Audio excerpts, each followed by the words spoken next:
राधा राधा राधा राधा हल जोत रहे, फावड़ा चला रहे। और भगवान एक महान भक्त हुए हैं केवल राम जी, उनका केवल राम जी नाम था उनका। तो प्रायः पहले जैसे खेती है ना, तो ज्यादा धनी नहीं होते थे, क्योंकि पानी की व्यवस्था नहीं होती थी सींचने के लिए। आकाश से जो गिरे, हमने अब खुद देखा है, वो एक इतना बड़ा पुर होता था गांव में, और बैल से खींचा जाता था, आए राम रुक हाय से बड़े ले, और तो ये ऐसी छोटी छोटी क्यारियां सींच पाती थी। और उनके पास तो बहुत कम खेती थी, तो फिर वो मेहनत करते थे, और मेहनत करने में उन्हें खाने भर को मिलता था। पर उनकी श्रद्धा ऐसी थी, नाम जप करते थे, वो राम नाम के बहुत प्रेमी थे, राम राम राम राम ऐसा। और अगर संत दिखाई दे जाए तो पैर पकड़ करके घर जरूर लाते थे, चरण धोना और जो भोजन है वो उनको पवाना। अच्छा, संतों को स्वभाव है, श्रद्धा देख लें तो आपस में चर्चा करने लगते हैं। भाई अगर उस क्षेत्र में जाना, बहुत बढ़िया वो भगत है भाई, बहुत प्यार श्रद्धा से पवाता है, तो 2 4 6 ऐसे आने लगे। और धन तो था ले उनके पास। एक दिन 10-12 संत आ गए, नाम उच्चारण किए, आज हम रात्रि यहीं रुके। अब वो मन में सोचे कि कुछ, और मिट्टी की दीवार और ऊपर से तृण का छप्पर, कुछ ऐसा नहीं कि बेच भी सके। तो बड़े बड़े जो धनी मानी पुरुष थे उनके यहाँ गए और कहा मुझे कुछ उधार दे दो, आज हम अपने अतिथि संतों को पवा दें, फिर जो आप सेवा कहोगे। तो गरीब जान के कोई उधार भी नहीं देता है।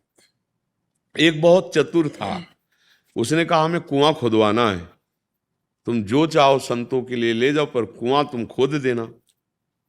अब कुआं खोदने में कितनी मेहनत की, उन्होंने स्वीकार कर लिया। हाँ, आज हमारे अतिथि संतों का उदर पोषण करने के लिए आप दे दो, फिर हम खोद देंगे।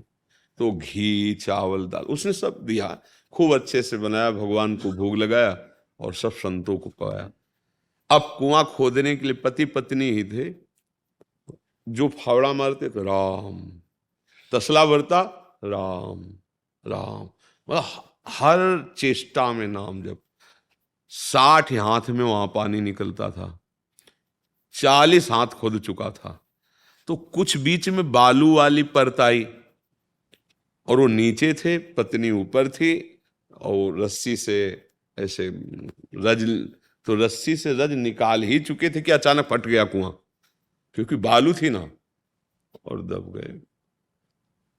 अब उसमें हजारों कुंतल मिट्टी, मतलब ऊपर ऐसे बस पुर गया, मानो पूरा कुआं थोड़ा रहे।